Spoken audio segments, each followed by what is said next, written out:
Une croix humaine dans les arènes de Nîmes, c'est le challenge que s'étaient lancés les fidèles de l'église réformée de Nîmes pour célébrer le 500e anniversaire de la naissance de Jean Calvin.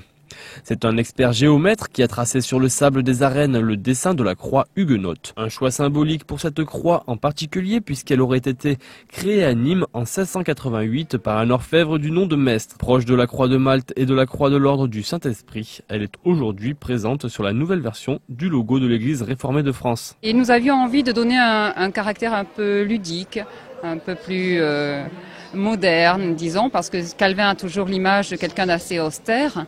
Et souvent, les protestants, nous traînons derrière nous cette image d'austérité. Et donc là, on avait envie de s'amuser, tout simplement. Et donc de convoquer tous les gens qui étaient intéressés pour réaliser une croix humaine géante dans les arènes. Combien de personnes vous avez pu réunir pour cette manifestation ? On avait en tout cas préparé 800 chapeaux, ils ont tous été distribués, donc il y en a au moins 800. Après le compte, on le fera à la fin.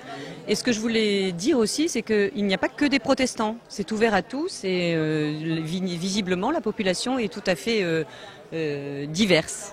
Au-delà du symbole religieux, vu du haut de cette nacelle à 40 mètres au-dessus du sol, la formation géométrique était tout simplement spectaculaire comme on peut le voir sur ces images. Enfin, tout au long de l'année, l'église réformée de Nîmes proposera en cette date anniversaire diverses manifestations. À voir d'ailleurs sur le mur Foster de Carré d'Art l'exposition Calvin, la réforme à Nîmes, 16e-17e siècle jusqu'au 20 septembre. Et bon, alors pour le côté rigolo, on espère être dans le livre des records, tout simplement.